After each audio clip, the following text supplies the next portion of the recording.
Hey, hey, hey, what is good? Welcome to a very special episode of the Real Deal Podcast. Let's go.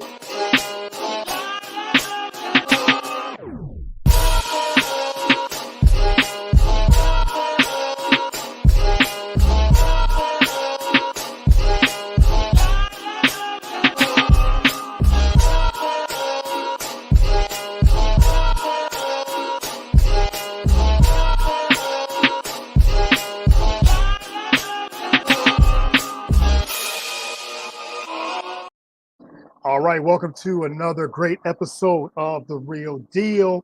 I'm your host, as always, Courtney Harden.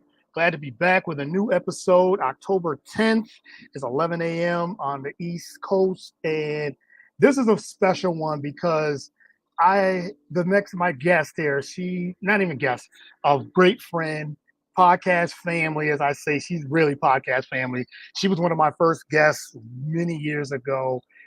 It wasn't even called The Real Deal at that time. It was called Takeover.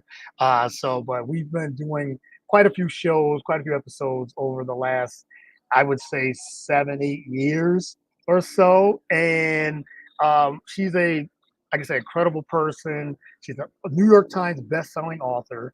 She's also the staff writer for The Ringer, and she's a storyteller, a little bit of everything. And I'm very very excited to have her back on the show. You guys know you can follow the show on all podcast platforms, social media platforms. I'm not gonna waste any time with the intro too much because I got to bring my friend back onto the show, Miss Mirin Fader, who has a new book, by the way, called Dream: The Life and Legacy of HAKEEM Olajuwon. If you can see it there, you can see it right there. So Mirin, welcome to the show. Really appreciate it. Thank you for having me. You are so kind. You are literally one of the kindest people I know. Yeah, I'm happy to be here. Yes, yes. Thank you, and I'm very excited to have you back on. We talked, I think, over the summer, and the last one we did, and we do this a couple times a year at least, at the very least. And you have a new book out, of course, Dream: Life and Legacy of HAKEEM Olajuwon, and we're gonna get into all of that. But how have you been with the lead up to this, and just in general? How's everything going? I'm good. I'm good. Yeah. I feel like I was just here with you for the Hmm. release of the last one. So Yeah. for me, it's like very surreal. Like, how is this happening again? Yeah. I'm in shock, a little bit of denial. It's like, okay, this is coming out in a couple days. So Yeah. Yeah. exciting, but anxiety provoking too. Yes, and everyone get your copy. You can pre-order. And it comes out on Tuesday, on the 15th, October 15th, at all publication bookstores. You can order online, all those things. And yeah, so and as you see from my background, I had to put the You background on there. did. Yes, had to put that on there. And but yeah, I'm so excited to have you on and to discuss these things and life and the process. We're gonna get into all of that. So again, thank you again. I really appreciate you. Yeah, absolutely. Thank you. Yeah, yeah. All right, let's get into it. Let's talk about let's start with the process first. Let's get into that. I know we talk about this all the time of um how you get into like starting a book. Things like this is your second one. The first one, just in case you guys don't know, was about Giannis Antetokounmpo, and it was right when he won the championship. It released right in that same week. Perfect timing, right? And Shout out to the basketball gods. Don't know how that yeah, happened. yes, yes. So everyone get that book. I have that too. With like I said, New York Times bestseller and everything too. But talk a little bit about the difference in from your first book of Giannis and then the second book with HAKEEM Olajuwon. Yeah, it was interesting starting the process over because, the first one I nobody really knows what they're doing till they do it, right? Like Mhm. there's no like manual you can read that's like, "Hey, here's how to do a book." So I think the first one was just kind of flying blind and like seeing what works. The second one I felt much more in control or at least just a little bit more experienced. But it was a different challenge because, Giannis, obviously he's of the present. And so while I was looking at newspapers and stuff, it was mainly new media and things like that versus Hakeem, it was like a historical archive research project, looking back, trying to find articles in newspapers all over the world from like 1979 until like 2000. So, the researcher in me just loved that. I loved it. Yeah, that's great. And and I know, like you said, you're it's a big storyteller, long form writing. And this is like the long form writing is more of like, right, it's like right in your wheelhouse. So having a book as long form writing is great. So yeah, like I said, the process of that is, what was tremendous of how you like said from the Giannis book to the Hakeem Olajuwon book. How many people did you interview for this process of this? This one I interviewed, I think more than 250, 260. So the youngest one was 221. Um, Okay. so I was just like, oh my God, there's just, you almost run out of time. Like Hmm. you can keep going and try to interview people, but you will run out of time. And Yeah, so yeah. like the deadline was coming and I was like, oh my God, like I actually have to get it together and like stop talking to people. But I think that's just the fun part, like asking everyone what's their favorite like dream move or, anything Yeah. like that. Yes, yes. So, and sorry for the background. They doing some construction in our Oh street. So, no. I was uh, wondering if it was me because there is notoriously always something wrong with my yes. background when Oh, I do it. no, Like no, you're good. All good. I I'm thought not I a could good be in this farmer. room, but yes, it's funny. But yeah, we'll get past that. So, but yeah, so you said you interviewed over 200 people for the book.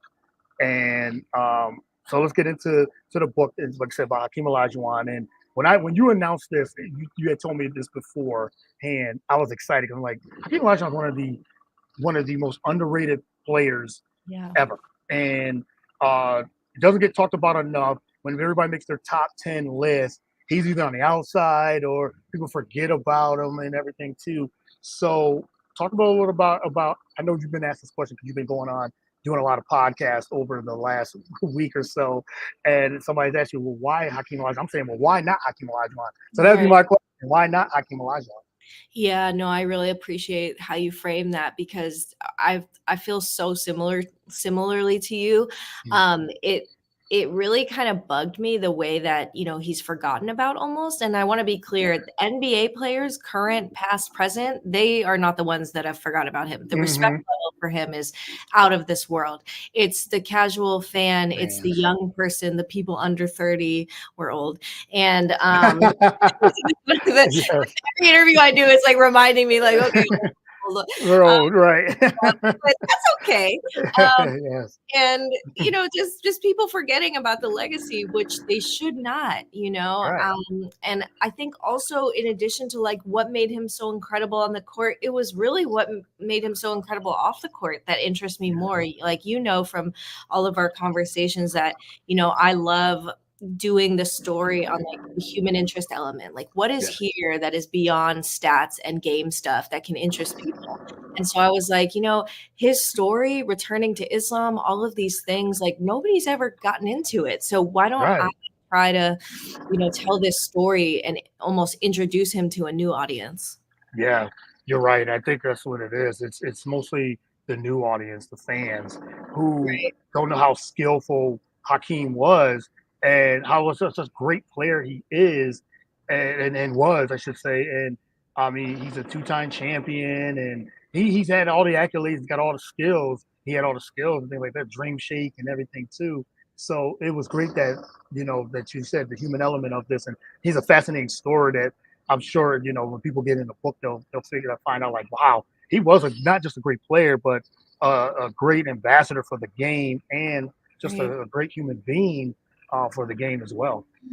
Yeah, like I think of legacy when I do Yeah, biographies, and that's why we right. want to put that in the title. And it's like, Hmm. okay, what did you contribute beyond your top 10 steals, right? Like Right. what is the legacy there? Who did you help? Who did you mentor? Who did you inspire? And so I just want readers to really like engage with this book and realize the impact that he's had, on our game. Yeah, for sure. And let's get into the insider of it, the book itself, and talk about the introduction to Hakeem Olajuwon and his life and how he grew up. And on top of that, just as you said, he started playing handball before he learned how to play basketball. And just so you know, handball, we used to do it in PE, Right. and and it's an Olympic sport too. On top of that, and that's good hand-eye coordination with handball to help them in basketball too. So talk about a little bit about his upbringing in the beginning of before he started playing basketball. Yeah, everyone really the only thing that is really known to like mainstream people about Hakeem's upbringing is that he played football, aka what we call American soccer. And Yes. that is true. And I know I hate that I have to say that, cringe. Yes, that is true. And he was really, really good at soccer, aka football. Yeah. But people don't realize that he was an excellent handball player, and the sport Mm, just being introduced in Lagos at the time. And so that was such a big opportunity for him because he loved to compete. So he was always playing a different sport, whether it's like running or track or yeah. volleyball, whatever. Even to this day, he's an excellent table tennis player, like competitive. Mm. And so it wasn't like he just, he was tall and then he picked up a ball and then he was amazing. And that's how it all, his coaches who I spoke to, who are now in their 80s, talked to me about essentially like stalking him almost and being like, Hakeem, like, we need you to play for us. Can you play for us? And he just turns them down like every single time. And so it took Yeah. lots of persuasion. And even when he did decide to sign up, he wouldn't leave handball behind. So he would have to travel from, tournament to tournament, different sports, and try to juggle them both. But yeah, Lego's very vibrant place as it is today. Yeah. Culture, food, music, fashion. Like he grew up in a big cosmopolitan city. Parents traveled abroad a lot. Yeah. Siblings educated abroad. Like came from a really well middle class family. Yeah, and that's I think that upbringing really helped him to the person he is today. As you said, he started like he wasn't like you said he started playing basketball later in his life Right. in his career before his career started. And he said it started with handball and soccer, basically football, as they say. There you Yeah, go. thank you. But yeah, so it starts there. And I think the handball, when we talk about his handball skills, they definitely helped him in his basketball skills as well. So then he starts playing basketball, not very good, but was tall. Right. And but you saw like there was a like raw talent. And then I know in the book it also talks about him maybe going to St. John's at the time, and that whole story. Well, that was fascinating in detail, which we get that from a Mirin Fader piece and a book or a piece anyway. But I mean, then that's always a great attribute that you have. One of the greatest attributes you have is that detail and really getting to the root of it, of how that began. But talk about that story about how he was able to travel to America and he was supposed to go to St. John's, but decided with Houston. Yeah, so this was like a really important part of the reporting for me because Mhm. kind of like, his nickname is Dream. So his Yeah. whole story is this like myth fantasy, wow, somehow he was spotted in Nigeria and then he goes to America a week later and then he was supposed to go here. It just, the whole thing is very fantastical, but Yeah.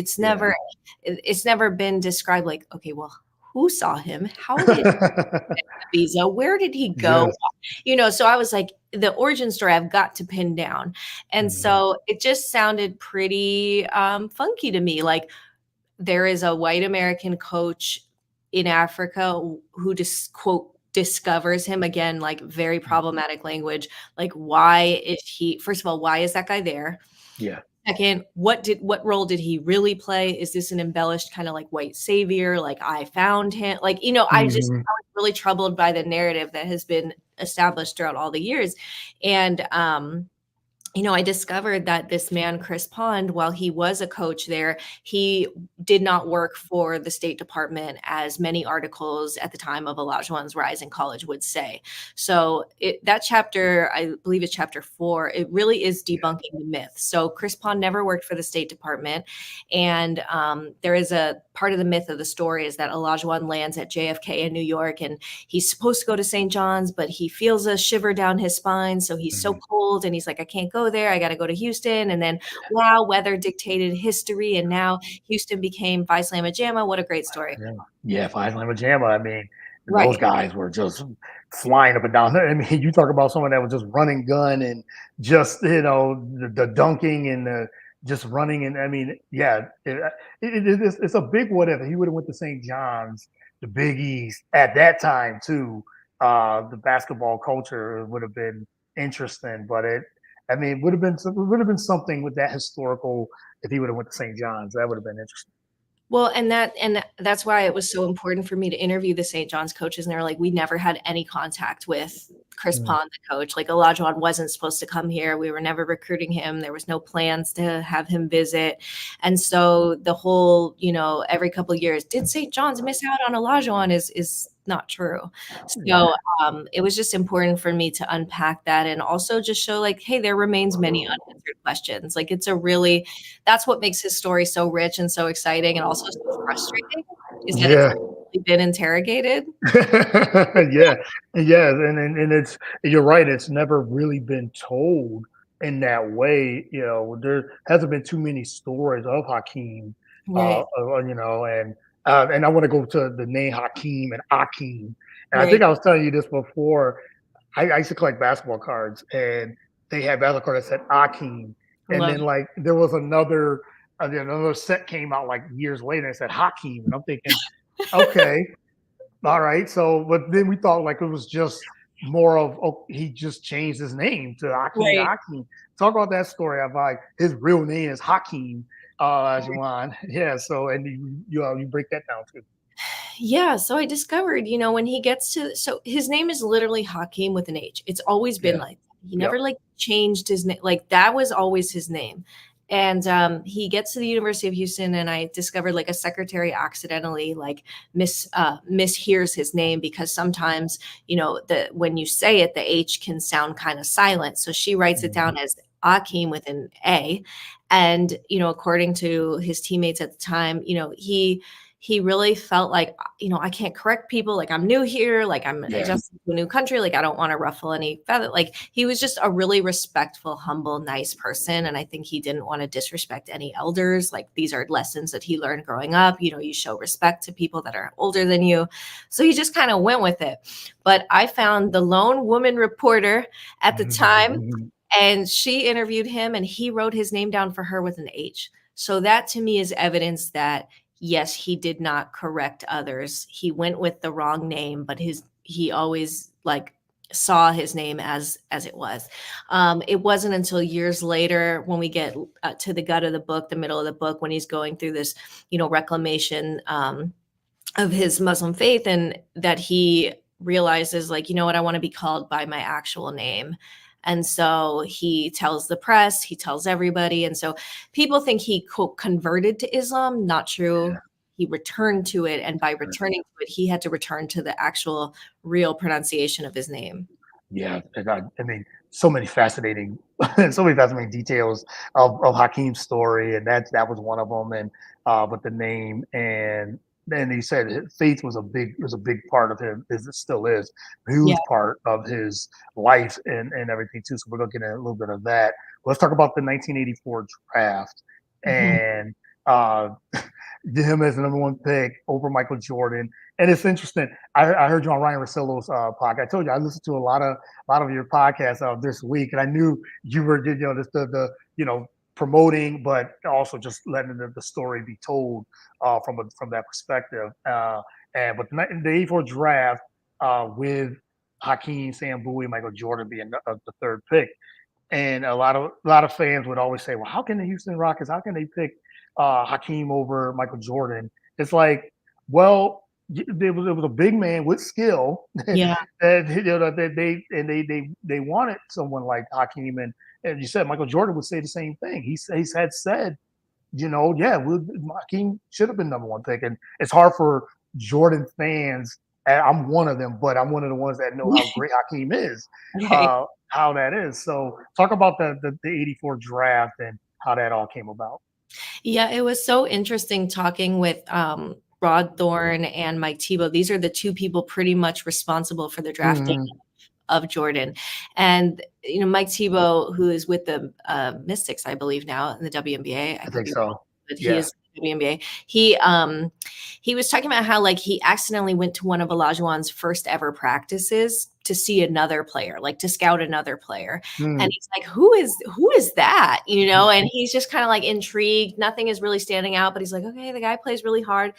And he goes to like many more practices through Olajuwon's college career. And he's so impressed with the competitor that Olajuwon is. Yeah. But he's also going down to North Carolina and he's like, okay, this Jordan kid, like I look at his drive, you know, and so he's seeing the both of them, but then they don't know at first that Houston is going to get the number one pick because back then it was a coin flip, which is Yeah. hysterical to me. Can you imagine like, on social media the conspiracy theories about Oh my if it goodness. was today? Um, Yes. to see it, it's platinum, it's not whatever. Yeah. Him and y'all was number one pick. Like, what's Right, going on? Right. Like, right. how did the Spurs get this again? And like They that. Yeah, that replaced would the be crazy. coin. The Yeah, coin yeah. isn't real. Yes, Okay, yes. right They wing would have to not taking the NBA they would seriously. have to televise that. They would have to literally televise the coin flip if Right, they continue to do that, just to make right, sure, okay, this is not a two-sided coin, it's not right, this, and right. yeah. Silver dollar. Yeah. So Mm. it's so funny Yeah. to think back on it. It's crazy. But anyways, Houston, when Houston gets the number one pick, it is obviously very disappointing to the Bulls because they both admitted to me, if we got that number one pick, we for sure were picking Olajuwon. Mm. And that to me it's not a slight on Jordan. It's just Huh. like you alluded to, you needed a big man to win. You couldn't, it was seen as a risk to get a guard like that. And a lot of people, even after the Bulls took Jordan, were still like, he better work out. You Yeah. better have made the right choice. Mhm. And I think the fact to this day, nobody says, oh, you know, Houston should have taken Jordan is such a testament to like the respect and the love that Houston has for HAKEEM. But I just think that draft is fascinating because HAKEEM is not even an offensive superstar by that point. They are Right. drafting him purely based on his defensive prowess and shot Mhm. blocking ability. They are saying like he could develop offensively into this great player, but you know, we think he's just this great defender. That is like, to me, it's just another era. Yeah. Exactly. As you said, they didn't pick him because of his offensive skill set yet. Is this, like you Right. said, they picked him because of, he was tall, but he could block shots. His defensive prowess, it was tremendous even then, and Right. everything too. And you also talk about him working with Moses Malone, another underrated player. And we knew we brought rebounding savant, and just a machine of a rebounder and toughness and things like that. And Hakeem worked with him, with Moses. So talk a little bit about that, like that whole thing of Moses basically almost taking him under his wing and working on his skills. And that's what Hakeem he has done now throughout his career, helping Giannis and Kobe and LeBron on footwork and things like that. So it just goes to show that giving back to other players. Yeah, and that's really honestly the theme that I wanted to really hammer home and like have it shine through the book is that I really don't think Hakeem becomes the mentor that he is now to this younger generation Mhm. without the help of the older generation and the people like Moses Malone that took the time to invest in him. Because Moses didn't have to do that. He was very successful. He was very popular. He had money. You know, when you saw him driving around, you knew it was Moses. He was like the epitome of cool. Yeah, And he did not have to invest in this, you know, person that is considered like a project by many, but he did. And it was more than just like, you know, playing one on one, you know, guarding each other during pickup games, which was the best education Olajuwon could have ever had. But it was like taking him to lunch, yeah, you know, giving him hand-me-down clothes, really nice clothes, like really just like big brother type of stuff.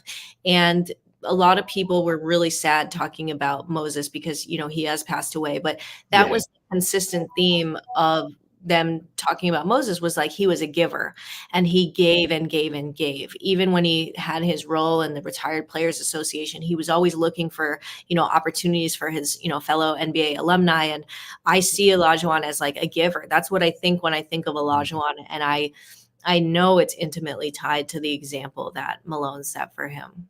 Yeah, exactly. I think that's why Olajuwon is how he is and who he is. It goes to show like he took what Moses Malone taught him, and now he's doing that for the next generation. And so that's yeah, it's fascinating. Let's talk a little bit about now Olajuwon, his career as he gets drafted and takes a little bit of time. You said it was a little raw, it was a lot of raw talent, but it just took a little bit of time. But he just kept getting better, better, and better each year. He could be becoming MVP, and then also coming a champion on top of that too. So talk about the progression of that with him from being a rookie into a two-time champion. It's like crazy when you actually think about it, Yeah, right? Like yeah. he starts playing basketball at age 17. Like the parents are freaking out now when their kid at age 11 hasn't had Hmm. a scholarship offer. It's like, do you know Hakeem became a Hall of Famer after Yeah, only yes, yes. at age 17? um, but it goes to show, like, if you have the intangibles, if you have the drive and the Hmm. competitive spirit and just and some of those God-given gifts like that we're talking about from handball and the quickness and the court vision and the agility, you can get better. I think what's interesting is that he had a constant passion for learning. So, we've seen tons of NBA players that are amazing, whether it's Yes. athletically, physically, mentally, emotionally, whatever. But there is a plateau and they kind of don't get better, or you Hmm. sort of know what you're getting with them and it stays that way. I think what's cool is that every single year Hakeem adds to his arsenal, Yes. whether it's like, that elbow shot and a little bit farther back, or it's like, okay, I'm going to do not just two counter moves, I'm going to give you four and make you look silly. Yeah. Like I like saw that just him getting better and better and better and better and better. And even like the year that he got the quadruple double, the third one Yes. ever in NBA history, he literally didn't know what a quadruple double was because he just was still such a newbie to basketball. So to me, it's astounding the way that he dominates while he's still learning the game. That's Right. amazing. That is amazing. That's amazing. That's, I mean, great point on that. And just I mean, if you look at his scouting report, I'm sure if from the beginning, you would probably think, okay, definitely got skill, especially on the defensive end. I mean, he was a Right. master on the defensive end. But as you said, he's going to hit you with a lot of counter moves. And like you said, we're both big fans of basketball. So, of course, but we looked at Hakeem and we said, he's gonna be special. You could tell Yeah. because he put in the work, the determination, and then he became one of the best post players Right. ever with the Right. moves, and then the dream shake. I gotta ask you about the dream shake and then how you broke that down and how that became about. The dream shake was such a patented move of he was just tricking so many people in the post of things like that. And you just said, okay, he's got 5, 6 counter moves. If you take one move from him, he can hit you with 2 or 3 more. And the footwork and the coordination, Right. as we said, that comes with the handball, and soccer. I think that's what it was. So let's get into, like you said, his skill and when he won that first championship. And man, did he put on a clinic Oh my God. during that year? And it was right after we talked about the Bulls and Rockets. Everybody thought the Bulls were going to win 8 straight. You know how hard that it would have been to do, and everything too. And I know you talked about that too a little bit. But yeah, talk about how Hakeem from that when he won that first championship with that team. They had Sam Cassell, Robert Horry. They were rookies at the Right. time and hitting big shots. But yeah, that whole season that led to him winning his first championship. I mean, it's amazing because they were not supposed to win. Yes, That right. team is not like, Mhm. the whatever. A bunch of Hall of Famers. Yeah, Yeah, yeah. like that's not, I mean, they were heart and hustle players. They Hmm. were fantastic teammates. They were they had a chemistry and they had a determination. And so when they found themselves, choke city as it was called, they dug Yeah. deep and they came back. And so, Hmm. it's basically just like amazing the way that this team of like, ragtag players just had the determination to win. And it starts with Hakeem. And there was a meeting where he pulled the team together and he was like, hey, if we're going to play like this, then we need to stop because this Yeah. is not at the level we need to be. His standard was so high, you couldn't help but match it when you played with him. I think it's a also coincides, of course, with his reclamation of his faith.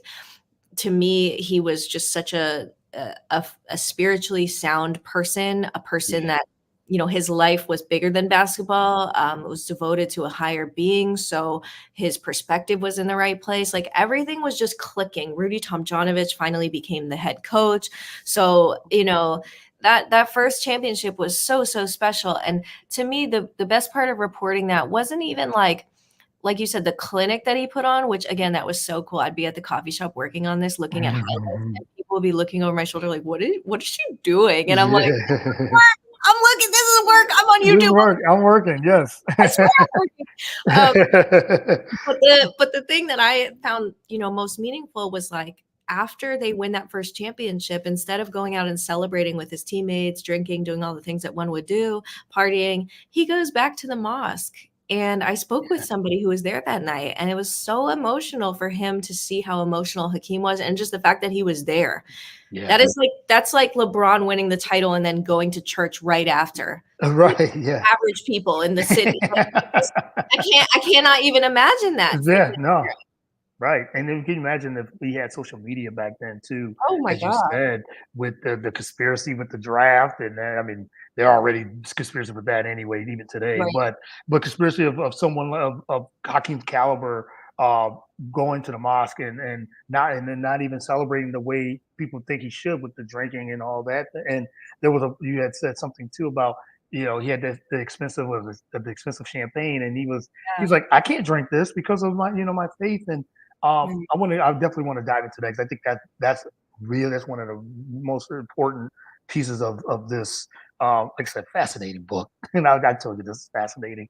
I love this stuff, and but his faith and how important that was to him, and talk about that, and that it just aligned with him being more calm on the court because Mhm. he was getting a lot of technical fouls. Mhm. He was a rough one. He Yeah. started becoming, I think Moses Malone and others who mentored him said, okay, you got to get strong and tough, things like that. And he took upon that, and he's like, okay, I'm just tired of getting beat up as a big man and all these Right. things. I'm going to show my aggressive side, but then he just had a calmness to him, which you see even today. Yeah. So I mean that goes back to the generational gap. Like if you're Mm, under 30, you only know of HAKEEM as, this occasional person that you see at a Rockets game on TV, and they're like, HAKEEM, the legend, and he looks like such yeah, a nice person. He is such a nice person and just very calm and peaceful, stately legend, right? You yeah. don't know about the HAKEEM punching people and getting, and so that I spend a lot of time on that because it's important to show how a person evolves. And his faith and returning to that faith was a big part of that. He was so spiritually empty and yet so materially successful, so wealthy, such a Yeah. star in the NBA, but something he would say was missing. And so he returns to his faith. And I talked with a lot of key mentors that were very central to that. And that to me is the heart of the book, the gut of the book, the reason why this book I felt was meaningful. And after he returns to Islam, he just becomes so much more grounded, disciplined. The ejections really stop. It's not as it used to be. There is just a different aura about him, and it Yeah. isn't like he woke up one day a saint and the previous day he was a hot. But Right. it's it's gradual, and that's the beauty of a book, right? It's 400 pages for a reason. We get Yep. to go along this journey with him, but it really is such a beautiful thing because he was just trying to be true to himself and his faith. He wasn't trying to proselytize. He wasn't trying to go around and say, you all need to be like this or put it in your face. He was asked about it, Yeah. right? Especially when he would, fast and drop these ridiculous numbers during Ramadan. But Yeah. he wasn't the one like putting it on people. And so for him to, the way he spoke so openly and lovingly about Islam, it changed so many lives. Like a generation of Muslims all around the world became comfortable in their own skin and able to, just openly talk about Islam in a way that at least the many people I spoke to could not have before. Mhm. I mean, yeah, you're right. I mean, great point. That is the heart of the book and I knew once you said when you had the idea of doing a Hakeem book, I thought this is definitely a story a humanized story that is being told, and that's right up what you love to do. Just that part of it, one part of it, but that's the main part and the heart of it. So I thought that was fascinating too. But yeah, just so now Hakeem, you said now he got second championship back to back, and another part I really enjoyed was some of his peers that and his competitors that talked about how Yeah. hard he was to guard and how tough he was and how skilled he was. He's a 6'10" center with guard skills, Right. basically.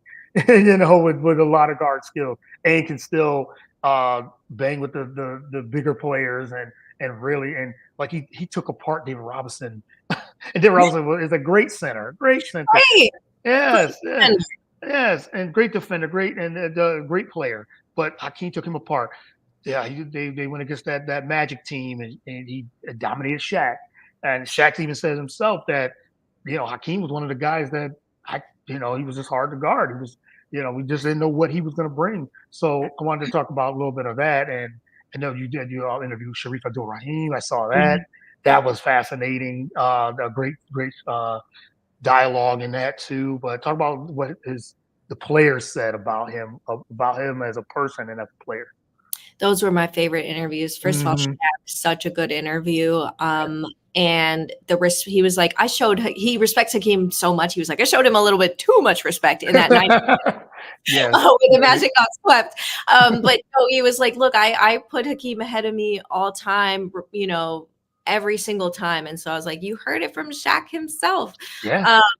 But I think the getting all the NBA peers, Dominique Wilkins, Michael Cooper, Bill Yeah. Walton, Robert Parrish, like these guys that are just like the legends upon legends. Like Parrish was like, Hakeem is the only player I would pay to see.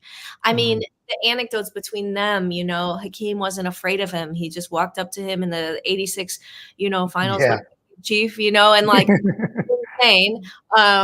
And just the respect that people had, like Michael Cooper's like, I hated him. He was so Yeah. good, but I got to love him because he's such a good person, such a great player.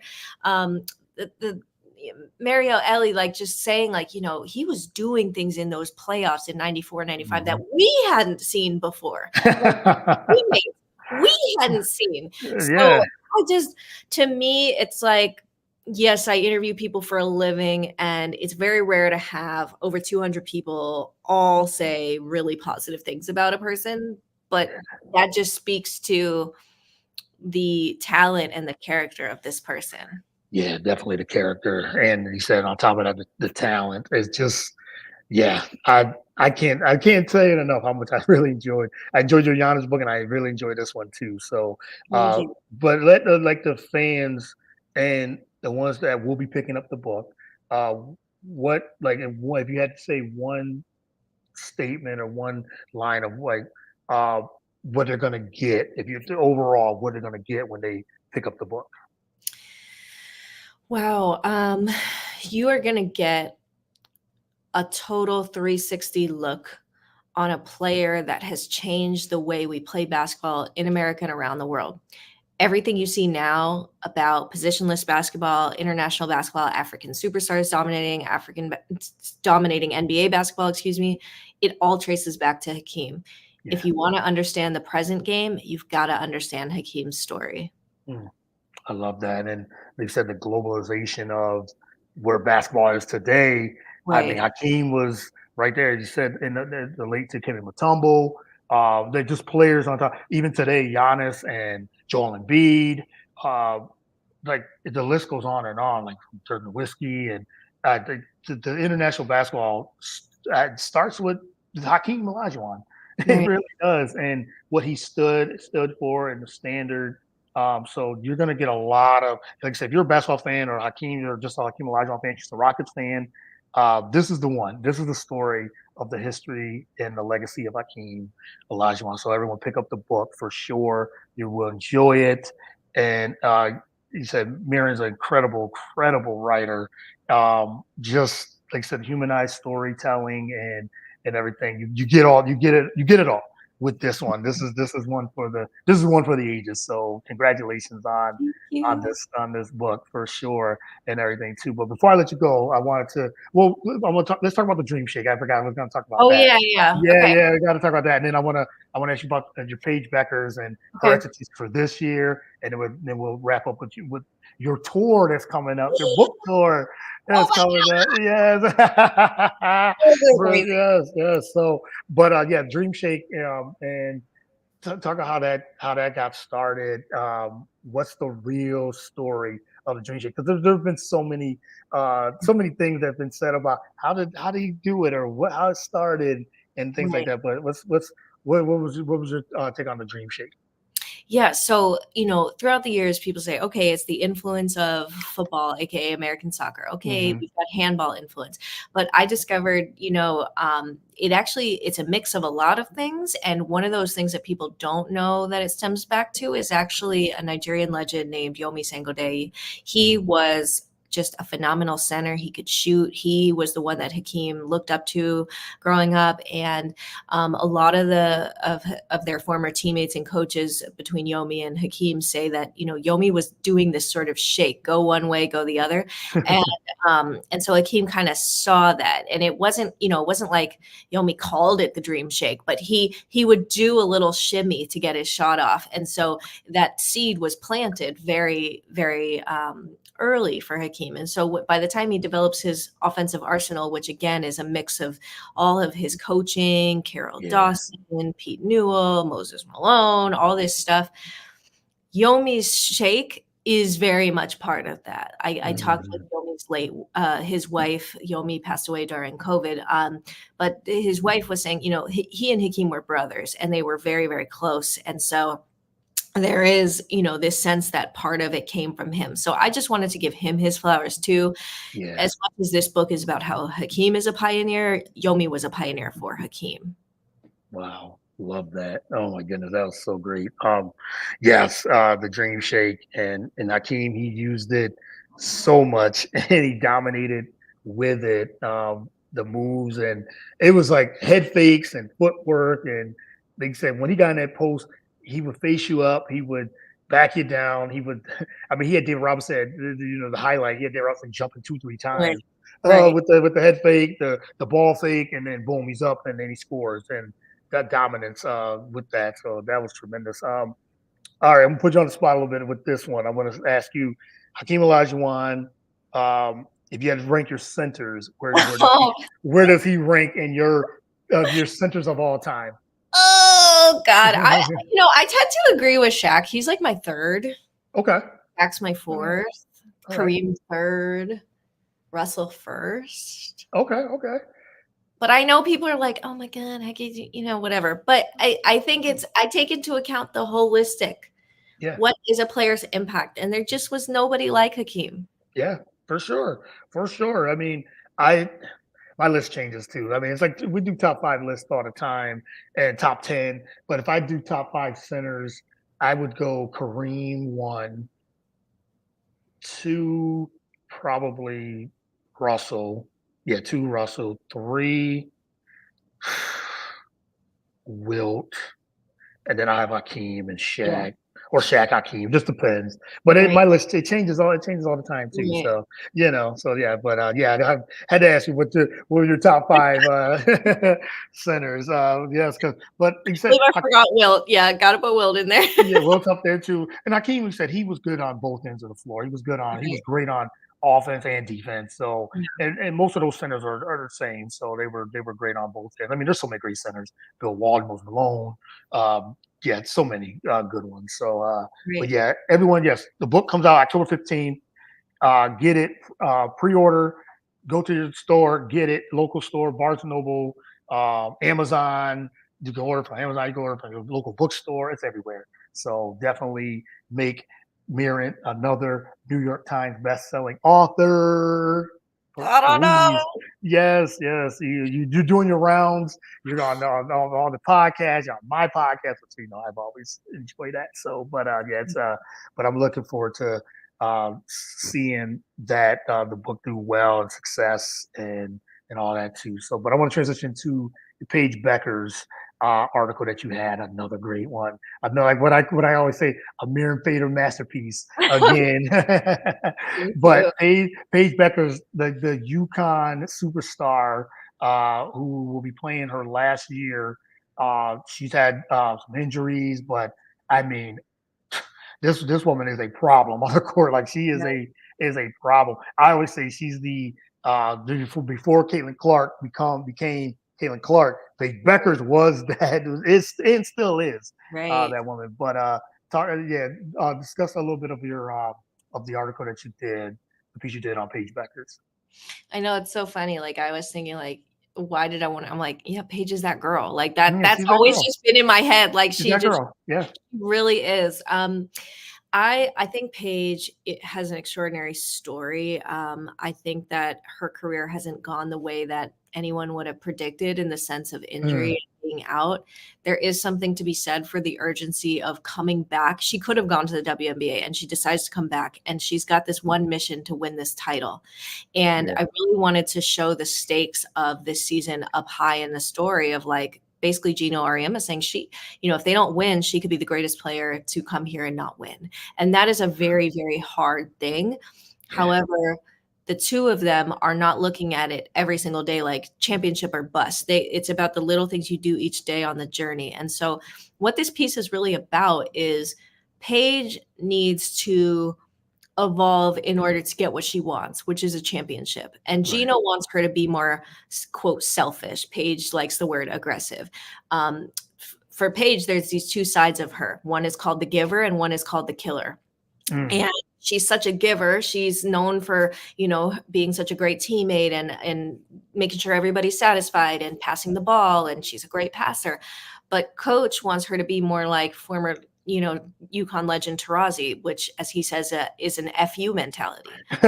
yeah. But and we've seen that come out. Like Paige against USC was just phenomenal. But Gino wants that all the time. He wants the killer to always be on. Same with Paige. And so it's really a story about a coach and a player trying to get the best out of each other to win. And they haven't been able to do that yet. And so perhaps this is the year that it happens. Yeah, expectations are high, very high, especially if Gino. He, as you said, he's putting that out there, saying, "Okay, Paige, I need you to be the killer, like Diana Taurasi was." Right. And uh, he said championship is not, like you said, per se championship or bust, but it sort of is too, because if you put that out and say, "Hey, she could be one of the greatest UConn," as we know, the UConn, the UConn legacy and the Right. legendary players of that, of players like Maya Moore, Diane Taurasi, Sue Bird, Swin Cash. I mean, the list goes on and on and on, from so many great players from that Hall of Famers. On top of that, the Fisa Collier now is on there. It's Stewie. I can't think of Stewie. Right. Yeah, okay, they're in the WNBA finals. So it's yeah. So Paige Becker's. Uh, I just remember a couple seasons ago, and watching her, and I'm thinking, like you said, she's that girl. She She's is that that girl. It's still yeah. that girl, Yeah. and she's in. She gets it, and she's such a great player. But as you said, it's very unselfish, maybe to a fault, and there's nothing Right. wrong with that at all. But there's that you said that other side. It's like, okay, we need you now to be Tarazi, that Tarazi like. Right. And Gino, and he's claiming he wants another title. It's been a while, and they got to the Final Four this past season, and they ran to Iowa at the time, but it's now Paige is like, okay, it's my turn. So I'm looking for when I saw that piece that you did, I'm like, yes, it's on for Paige now to really like just take over and then dominate and show people who she really is. Yeah. Yeah. Mhm. And you know what? Her impact is going to be so much far beyond basketball. I really wanted this Yes. to touch on like, Mm. her allyship and without centering her, because that is problematic too. So, I think she does a good job of speaking out without taking up space. And like, that is a very, conversational topic in the WNBA right now. And so, just to put it mildly, if you have another hour Yeah. on the Saturday I morning, know we did. I would definitely have. right? It's interesting. I thought about that. I was like, I would have you on, and I know we follow WNBA and the media and the narratives, and things like that. But I'm like, it's been talked about so much, and it needs to continue to be. But there's so In the many. right way. Yeah. Yeah, the right way. Yes, the right way. Just get that part. Yes, and yeah, it's one of those things where you get so there's so much media and so much Right. going on with it. I'm like, you know what? I'm just gonna enjoy the finals. They said this That's that great. game one was great, and I mean epic, and the way Minnesota came back. But yeah, Paige Beckers. I'm looking forward to seeing and Juju Watkins. I'm looking forward to Right. that. Right. Yeah, it's gonna be great. And women's basketball is in a great place, and we talked about that in our last episode about how great it's in a great place where it is, and just now it's just about these narratives need to go away, and but people are gonna speak up against it. So I'm looking to see Yeah. what how that goes. So yeah, Yeah. for sure. All right, last one. I wanted to talk about your tour, your book tour that's coming up, and when I saw that you were going to be in certain places and on a tour, and now he said he's like, "Oh, I can come out now and do it." But how you feel about getting on for this book tour? Well, I'm excited that I'm coming to Philly because I'm gonna see you, and Yes. our reunion is like so overdue. Hmm. So that's really special for me. You are the first podcast I've ever been on. And so it's very special for us to finally meet in person. Yeah. Um, I can't believe it. Like, what is happening, Courtney? Like, I don't get it. Like, I wake up sometimes and I'm like, okay, today's the day they're gonna cancel the tour because they're gonna be like, there's no way we're putting her on the stage. You know, I No. feel like something is gonna like take this all away because there's no way that like this could be happening because that is so cool and nice. And Yeah. I am constantly shocked. I hope to live up to just the great things that I've been given. The opportunities I've been given, and the tour is one of them. I just can't, like, I go to other people's book tours. That's the thing. Like, I am a book nerd. Like, look at Yeah. I go see my authors on tour. So like Right. it's so bizarre to like be the one in the seat instead of always attending other people's. And I never Hmm. had this opportunity with Giannis because it was COVID. And so Yeah. I did events, but it was all online. So this is like my first time. And I've done in-person events, but not like a book tour, So I feel lucky, and I want to keep writing books. I want to keep doing this. So whatever I can do to like continue to tell important stories, that's what I'm going to do. I love it. And like you said, I when I saw the date of you coming to Philly, one of the tour dates, and I don't Yeah. know, for some reason it was I think I was doing some research for the show, and I saw that you were like, I don't think it was announced yet, but it Yeah, it because I was like, was. how did you know? Because I Yeah, yeah. haven't even told like Emily yet. And I was Yeah. like, yeah. Yes, yes. And I emailed just like, is this true that you're gonna be going to Philly? On the internet. Sometimes internet just they have things like, yeah, it's like no, they're because the website was up and it said Mirin's going on book tour. And I was like, oh, okay. She's coming to Philly this time. So I just looked and I saw it said Philly. I was like, okay, I'm there. How do I sign up? Somehow, some way, I'm going to be there. You're going to be at the University of Penn on the 21st, I believe it is. And so I was like, yep, 6 o'clock, right after I get out of work, I'm there. So for sure. Yay. Yeah, so I'm excited to like I said, to meet you in person, long overdue, and just to chop it up with you in person and take a picture, all whatever, and all the things, give you a hug, all these Wait, things. I can't wait. Yeah, I can't wait either. So and you're going to be in quite a few places. You're going to be in New York. Hope I don't Yeah, get lost. yeah, and what New York? I think you're in California. Yeah. Um, you got a Boston, lot. Yeah, Twisted. yes, yep, yep. So you got quite a few places. So, but that's exciting. Very exciting that you're going to be on book tour and just promoting the dream, the life and legacy of Hakeem Olajuwon. Mirin, it's always a pleasure catching up with you, and uh, just the I mean, like I said, it's not even an interview. It's always a great just conversation and The just best. yeah, the catching up. And I just I appreciate it. Always appreciate the friendship. And so I always honored to when you agree. Every time I ask you, you always say yes. We just figure out a time, and I'm glad that we got to do this before the book came out. So yeah, because you're doing a media blitz. You're doing your like you're doing like what Kamala Harris is doing her media Uh, blitz. everyone, please vote for Kamala. Please, that's all I have to say. Please, Yes, for the love please of God, do. please. Please do. Please do. We did our votes. We did, Good, mail in votes. So, 'cause we're going to be on vacation during good, that time. So good, we already, ours is done. Mailed in everything. They got it. So it's locked in. So, but good. yeah, please vote. But you're doing a media blitz tour right now. And then you're going to be doing a book tour. I'm trying my best. Every time I see Kamala, I do think of, I'm like, how does she do like 500 appearances? I'm wiped out, and I have only like a minuscule amount that she does. But yes, everyone, please vote. That's all. Yeah, If please you vote. glean anything from this conversation, please vote for Kamala. That's it. Yes. Yeah, when we get together, we talk about a little of everything. So Yeah. that's why, yeah. But please vote. Yeah, vote for sure. But Mirin, thank you again. The book's out October 15th. Everybody get your copy. And like I said, this podcast will be up. It's on all podcasts and social platforms. So it'll Great. be up later today and shared and liked and subscribe, all those things. So, but Awesome. again, I appreciate you, Mirin, and thank you. And until next time, we'll see each other in about Yeah. a week or so. So yeah, Yeah. very, Thank very you, excited. Courtney. I'll see All you right. soon. See you soon. All right. You have a good one. Oh, you had some comments too. You had what an awesome NBA great career for HAKEEM. Keep up the great work. Aw, He says, this is Mr. Ramachandra from the NR fun. Hour. Yes.